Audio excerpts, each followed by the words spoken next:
Most weeks at work probably feel like you're juggling 7 things at once, some of which are sharp and others on fire. So how do you stop juggling and start prioritizing? There are a few tips and tricks.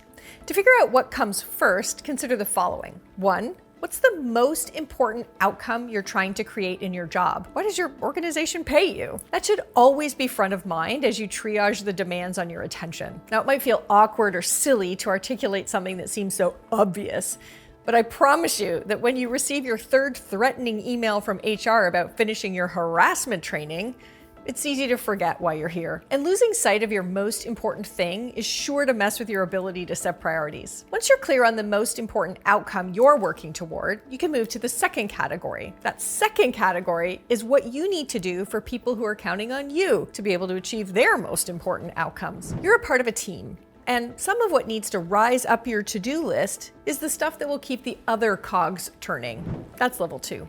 Finally, there's a 3rd category of activities you can think of as table stakes for staying in the game. Okay, I was griping about HR's harassment training earlier, but there are a variety of things you need to do because you're part of an organization that has to obey laws, impress shareholders, and keep the lights on. You need to make room for that 3rd category as well. Okay, now you've got those 3 different measures of importance.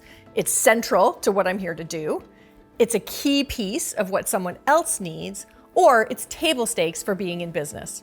Those are 3 criteria for something being important. But how do you decide which comes first? Where do you fit each of those in your week?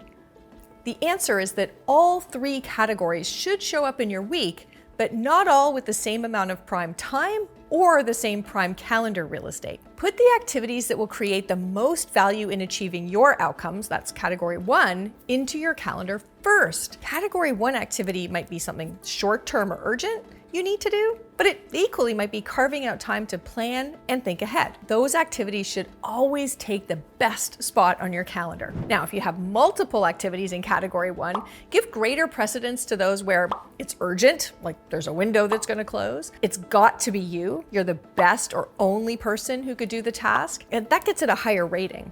If it's essential, like the most valuable part of the activity, not just the fluff or the nice to have, but that doesn't mean you can give those category 1 priorities 40 hours of your week. It just means you want to put them in first and in your most productive slots. For me, that's the real estate on Tuesdays, Wednesdays, and Thursdays from about 8 a.m. to 11.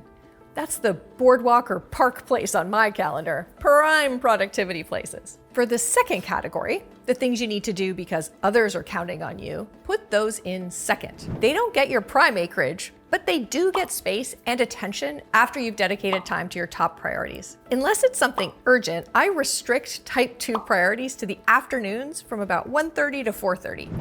I'm still cogent at that hour, but I'm not creative. So it's not a big loss in accomplishing category 1 priorities. Now, what about the 3rd category? All those table stakes activities like dealing with emails, doing timesheets, taking the compliance training. Those things get the lowest priority and the fewest hours in your week. Decide how many hours you're going to devote to them and put those activities in order from the most important and urgent at the top to the trivial, pencil-pushing, waste of time BS at the bottom. Then work diligently and efficiently to get as many done as possible in the allotted time. For those you don't get done, beg forgiveness. You're doing the most important things, and that's what counts. I put those things in between 11 and 12 and after 4:30. That time's not good for much else. So I don't begrudge using it for invoicing, reading newsletters, or setting up appointments. Now, one thing to note, it's really easy to be distracted by category 3 and to dive into doing something because it was the most recent thing to hit your inbox.